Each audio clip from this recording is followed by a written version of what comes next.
नमस्कार. मी भाऊ तोरसेकर. तुम्ही बघत आहात प्रतिपक्ष. मित्रांनो, ज्या प्रकारे जंतर मंतरचं आंदोलन झालं आणि तिथे अभिजित दिपके सारखा झुरळ पार्टीचा नेता म्हणाला की दुनिया झुकती है झुकाने वाला चाहिए, म्हणजे आपण नरेंद्र मोदी यासारख्या सामर्थ्यशाली देशाच्या पंतप्रधानाला सुद्धा झुकवलं आणि धर्मेंद्र प्रधानचा राजीनामा घेतला, अशी अहंकाराची भाषा अभिजित दिपकेने वापरली. आणि ती सगळ्यात जास्त झोंबली असेल कोणाला तर ती भाजपच्या सामान्य समर्थकांना झोंबलेली आहे की आपला एवढा सामर्थ्यशाली पंतप्रधान नरेंद्र मोदी हा सुद्धा या धुरळांसमोर झुकला. मित्रांनो, अशी भाषा तेवढ्यासाठी वापरली जाते की जे सामान्यतः संवेदनशील लोक असतात ते अस्वस्थ व्हावे. रस्त्याने जाणाऱ्या, बागेत जाणाऱ्या एखाद्या मुलीची छेड काढण्यासाठी अशा प्रकारे जाणीवपूर्वक अपमानास्पद वाटतील किंवा टोचणारे वाटतील, बोचणारे वाटतील असे शब्द वापरले जातात. एखादी शहाणी मुलगी असेल तर ती अशा चोंबडेपणा करणाऱ्या, फालतू बडबडणाऱ्या लोकांकडे दुर्लक्ष करते. कारण घाणीच्या नादाला लागून चिखलात दगड मारला तर आपल्याच अंगावर चिखल उडणार, त्यापेक्षा त्याकडे दुर्लक्ष करावं हा शहाणपणा असतो. तो बहुतेक शहाणे लोक अशा गोष्टीकडे दुर्लक्ष करतात आणि मोदी किंवा अमित शहा किंवा भाजपचं नेतृत्व शहाणं आहे याविषयी माझ्या मनात शंका नाही. पण भाजपचं सर्वोच्च नेतृत्व जितकं शहाणं आहे तेवढा त्यांचा सामान्य पातळीवरचा, सामान्य नागरिकातला जो समर्थक आहे तो शहाणा असतो असं नाही, पण तो संवेदनशील असतो. आपल्या सर्वोच्च नेत्याचा अपमान त्या नेत्याला झोंबणार नाही इतका या सामान्य संवेदनशील समर्थक नागरिकाला झोंबत असतो. आणि त्यामुळे त्याची अशी अपेक्षा असते की यांना मोदींनी सरळ करायला पाहिजे होतं, अमित शहानी उचलून एकेकाला तुरुंगात टाकलं पाहिजे होतं. पण गंमत अशी असते मित्रांनो, अशी भाषा वापरणारे जे असतात ते बेताल असतात, बेछूट असतात. त्यांच्या नादाला लागून जबाबदार माणसाला आपली बेइज्जत करून घेता येत नाही. मी तुम्हाला मुद्दाम एक उदाहरण नाही, बरंच जुनं उदाहरण आहे, चांगलं 34 वर्षापूर्वीचं उदाहरण आहे. त्यावेळेला शरद पवार हे महाराष्ट्राचे मुख्यमंत्री होते आणि अशा वेळेला मुंबई महापालिकेत गोरा खैरनार हे एक वादग्रस्त अधिकारी म्हणून आणि महापालिका उपायुक्त म्हणून काम करत होते. नवाकाळ सारख्या लोकप्रिय वर्तमानपत्रामध्ये अनधिकृत बांधकामाचा कर्दनकाळ अशी एक प्रतिमा, जसं आजकाल सध्या तुकाराम मुंडे हे मीडियाच्या गळ्यातले ताईत झालेले, तसे त्या काळामध्ये गोरा खैरनार हे माध्यमांच्या गळ्यातले ताईत होते. अगदी हातात घड घेऊन बेकायदा बांधकाम तोडणारे गोरा खैरनार हे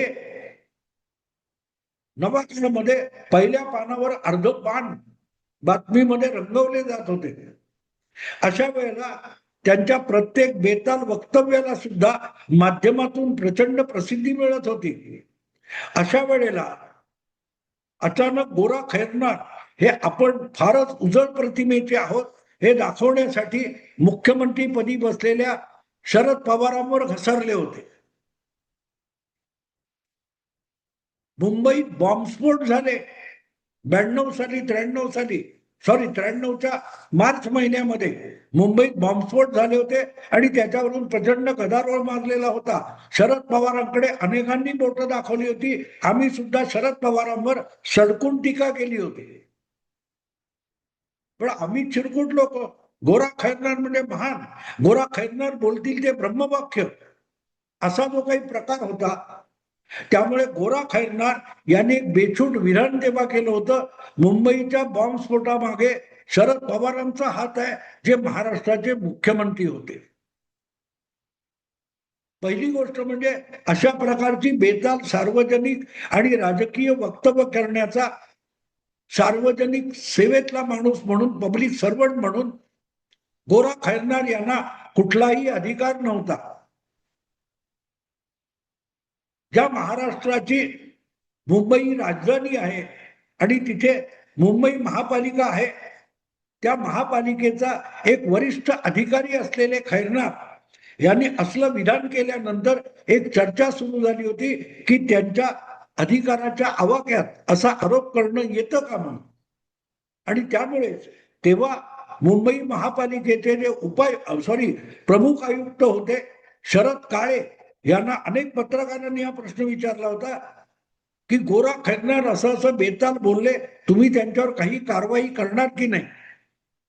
कारण सार्वजनिक आणि सरकारी सेवेत असलेल्या व्यक्तीला राज्याच्या मुख्य व्यक्तीवर असा बेताल किंवा कुठचाही घाणेरडा आरोप करता येत नाही, राजकीय भाषा बोलता येत नाही. तेव्हा शरद काळे यांनी दिलेलं उत्तर फार महत्वाचं आहे. ज्यांना डोकं ठिकाणावर ठेवून पत्रकारिता करायची आहे त्यांच्यासाठी शरद काळे यांचं ते उत्तर फार महत्वाचं आहे. शरद काळे म्हणाले होते, गोरा खैरनार कायदा मानत नाहीत, नियम मानत नाहीत, शिस्त मानत नाहीत. ते अत्यंत बेशिस्त बेताल वर्तन करत आहे. आणि त्यांचा वरिष्ठ मुंबई महापालिकेचा आयुक्त म्हणून मला जर कारवाई करायची असेल तर ती करताना मला बेताल वागता येत नाही, मला कायद्याच्या नियमाच्या चाकोरीत राहून त्यांच्यावर कारवाई करायला लागेल. ते कायदा मोडायला मोकळे आहे, पण कायदा मोडल्याची कारवाई सुद्धा कायद्याच्या चाकोरीत राहून करावी लागते.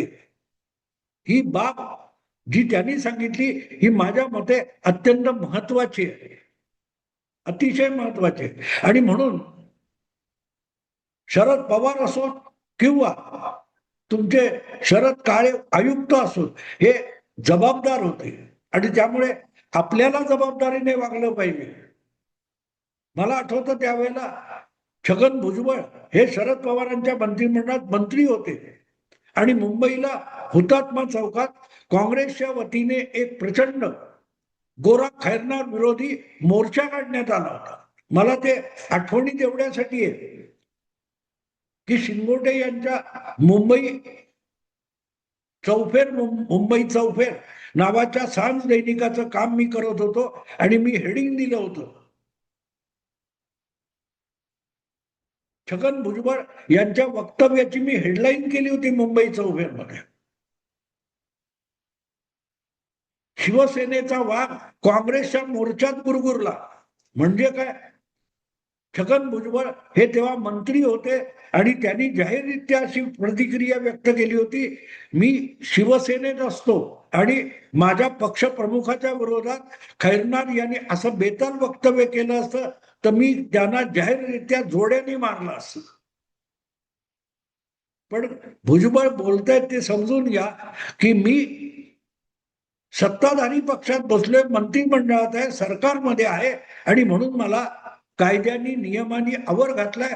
अन्यथा मी सांगायचा हेतू असा मित्र की मोदी शहा यांच्या विरुद्ध जी बेताल बडबड चालते ती ते अंगाला लावून घेत नाहीत. याचं कारण ते अत्यंत जबाबदार पदावर, अधिकार पदावर बसलेले, त्यामुळे त्यांच्या प्रत्येक कृतीला उत्तरदायित्व असतं जे त्यावेळेला खैरनारांना नव्हतं किंवा आज राहुल गांधींना नाहीये. राहुल गांधी आणि गोरा खैरनार यांच्यात काडीचाही फरक नाही. वाटेल ती बेताल बडबड करायची, बेताल कृत्य करायची, पण त्यांच्या पातळीवर उतरून त्यांना उत्तर द्यायला जर मोदी आणि शहा गेले तर त्यांना एक विसरता येत नाही की आपण आपल्या पदाची गरिमा आणि प्रतिष्ठा मातीमोल करून टाकू. राहुल गांधींना आपण विरोधी नेतेपदावर आहोत आणि त्यामुळे आपल्या खुलचटपणातून, बालिशपणातून विरोधी नेतेपदाची आपण बेअब्रू करतोय, लक्तर करतोय, हे राहुल गांधींना कळत नाही आणि कळण्याची शक्यता नव्हती. हे मी एवढ्यासाठी सांगतोय की एवढं सगळं झाल्यानंतर या आंदोलनासमोर मोदी सरकार झुकलं. धर्मेंद्र प्रधानांचा राजीनामा घेतला म्हणून जो हळवा झालेला संवेदनशील भाजपचा कार्यकर्ता आहे त्यांनी एक लक्षात घ्यावं की तो वाटेल ते बोलू शकतो, वाटेल ते करू शकतो, पण ते तितकं बेछूट करण्याचा अधिकार मोदी आणि शहांकडे नाहीये. ते जबाबदार पदावर बसलेले. आणि जेव्हा जबाबदार पदावर बसता तेव्हा तुम्हाला एकांगी वागून चालत नाही, एक मुद्दा घेऊन चालत नाही. अख्ख्या देशाचा कारभार चालवायचा आहे. आंतरराष्ट्रीय आणि भारतीय जे परराष्ट्र संबंध असतात त्याच्या प्रतिमेलाही बाधा येता कामा नये, याकडे लक्ष द्यावं लागतं. आणि म्हणून परिस्थिती काय आहे, प्रसंग काय आहे, जबाबदारी काय आहे, व्याप्ती काय आहे, या सगळ्या गोष्टींचा विचार करून कधी कधी आपण पडतं घेतलंय असं दाखवण्याचं नाटक सुद्धा करावं लागतं. ज्या परिस्थितीमध्ये आणि ज्या कालखंडामध्ये हे जंतर मंतरचं आंदोलन झालं, राहुल गांधींनी पंतप्रधानांच्या दारामध्ये धरणं धरायचं नाटक रंगवलं, या सगळ्या कालखंडामध्ये संसदेचं पावसाळी अधिवेशन चालू होतं. पण त्याच वेळेला लवकरच 5 राज्यांच्या विधानसभा निवडणुका व्हायच्यात आणि त्या निवडणुकांचा दीर्घकालीन परिणाम पुढच्या 2029च्या लोकसभेपर्यंत होऊ शकतो. या सगळ्याचा विचार करून मोदी आणि शहांना वागावं लागतं. त्यामध्ये पक्षाच्या भवितव्याचा विचार करायला लागतो, सरकारच्या भवितव्याचा विचार करावा लागतो. सरकार शासन म्हणून त्यांच्यावर असलेले नियमांची चाकोरीचा विचार करावा लागतो. यापैकी कुठलीही गोष्ट राहुल गांधींना करावी लागत नाही, कारण राहुल गांधींना करायचं काहीच नाही, जबाबदारी कसलीच नाहीये आणि असलेल्या जबाबदारीची त्यांना फिकीर नाहीये. पण हे पावसाळी अधिवेशन आणि हे आंदोलन आपण कालखंडाच्या हिशोबाने लक्षात घेतलं तर उद्या मी बोलतोय 14 ऑगस्ट आहे आणि उद्या 15 ऑगस्ट आहे, देशाचा स्वातंत्र्य दिन आहे. देशाचा स्वातंत्र्य दिन आहे. लाल किल्ल्यावरून देशाला उद्देशून देशाचा पंतप्रधान संबोधन करतो, अशी आपल्याकडे एक प्रदीर्घ 8 दशकांची परंपरा आहे. आणि तो सोहळा राष्ट्रीय पातळीवर साजरा होत असल्यामुळे आणि त्याचा एक मोठा समारोह लाल किल्ल्याच्या परिसरामध्ये राजधानी दिल्लीत होत असल्यामुळे कुठेही काहीतरी गडबड झाली तर त्याला गालबोट लागेल, तर तुमच्यावर 4-5 घाणेरड्या शब्दांचा मारा झाला म्हणून देशाच्या प्रतिष्ठेला गालबोट लागता कामा नये, याची काळजी पंतप्रधान आणि गृहमंत्र्याला घ्यावी लागत असते. त्याचा राहुल गांधींच्या बाष्कळ बडबडीशी संबंध जोडता येत नाही. तो सोहळा अत्यंत शांततेमध्ये सुरक्षितपणे साजरा होणं आवश्यक आहे आणि त्याची जबाबदारी पंतप्रधान आणि गृहमंत्री आणि सरकार म्हणून भाजपवर आणि त्यांच्या नेतृत्वावर आहे. याचं भान ठेवूनच वेळ आली तर 2 अपमानाचे शब्द गिळावे, पण देशाची प्रतिष्ठा आपल्या खांद्यावर आहे हे विसरता कामा नये, याचं भान ठेवावं लागतं. मला आठवतं एक तो व्हिडिओ पण तुम्हाला मिळेल बघायला. राष्ट्रपती पदावरून निवृत्त झाल्यानंतर प्रणब मुखर्जी यांचा इंटरव्ह्यू घ्यायला राजदीप सरदेसाई गेला होता आणि तो तावाने बोलायला लागल्यानंतर प्रणब मुखर्जींनी त्याला सुनावलं होतं, आवाज खाली ठेव आणि सभ्यपणे प्रश्न विचार, मला तुझ्या प्रसिद्धीची गरज नाही, तुला इंटरव्ह्यू हवा म्हणून तू आलायस, पण तू या देशाच्या माजी राष्ट्रपतीशी बोलतोयस हे विसरू नकोस.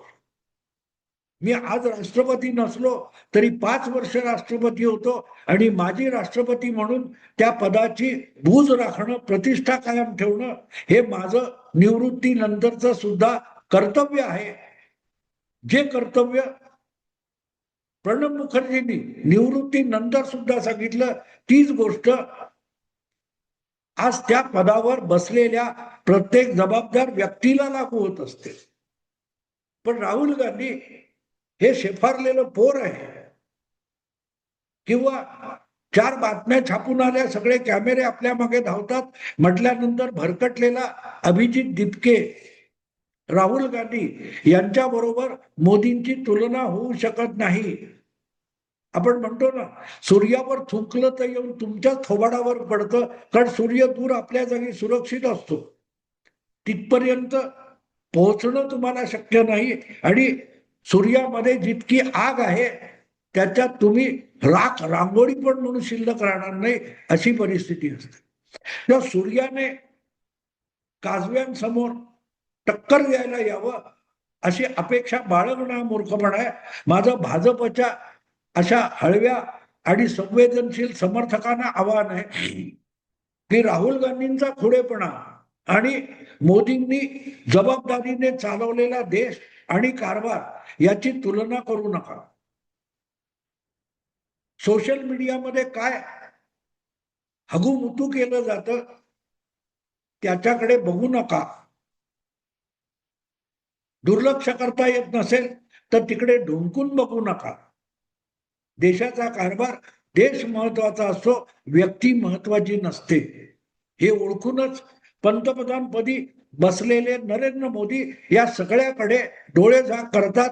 अमित शहा डोळेझाक करतात, कारण त्यांना माहितीये की सामान्य जनता आपल्याकडची अतिशय प्रगल्भ झालेली आहे. राहुल गांधी किंवा त्यांच्या समर्थकांना ही प्रगल्भता मिळवायला अजून 2 जन्म घ्यावे लागतील. तेव्हा ती समर्थ जनता निवडणुकीच्या मतदानातून योग्य तो निर्णय करते. अशा फालतू बकवास बडबडीतून किंवा शिव्या शाप आणि अनर्गल भाषेतून या देशाला चालवता येणार नाही. तर आपण त्या वाटेला जाऊ नये हे त्यांना कळतं. आणि म्हणूनच स्वातंत्र्य दिन संपल्यानंतर, तो सोहळा सुरक्षित पार पडल्यानंतर राजकारणातला खरा खेळ सुरू होईल. आणि तेव्हा ही जी झुरळं आहेत, चुचुंदर आहेत, उंदीर आहेत, मांजरं आहेत, बंदर आहेत, त्यांच्या सगळ्यांच्या मरकटलीला तोपर्यंत दुर्लक्षित करणं हे मोदी शहांना आवश्यक वाटलेलं आहे. आणि मोदी शहांचं राजकारण थंडा करके पिओ वाला, आपलं तोंड भासतं कामा नये एवढी काळजी ते घेतात. त्यामुळे हे सगळे जे पोरकट प्रकार अभिजित दिपके पासून राहुल गांधी पर्यंत आणि ज्या शेंबूड पुसताना येणाऱ्या पोरींनी जे अपशब्द वगैरे वापरले, त्यांना त्यांची सगळ्यांची किंमत नजीकच्या काळात मोजावी लागेल. भले त्याला 1 महिना लागेल, 6 महिने लागतील, 1 वर्ष लागेल, पण त्यासाठी आपली प्रतिष्ठा आणि जनतेने दाखवलेला विश्वास याला धक्का लागू देणार नाहीत मोदी, याची खात्री बाळगा. योग्य वेळी येईपर्यंत कळ काढायला शिका. एवढंच बोलून थांबतो. 15 ऑगस्ट संपला की खरं राजकारण सुरू होईल. आवडलं तर लाईक करा, शेअर करा आणि प्रतिपक्षाला सबस्क्राईब करा. नमस्कार.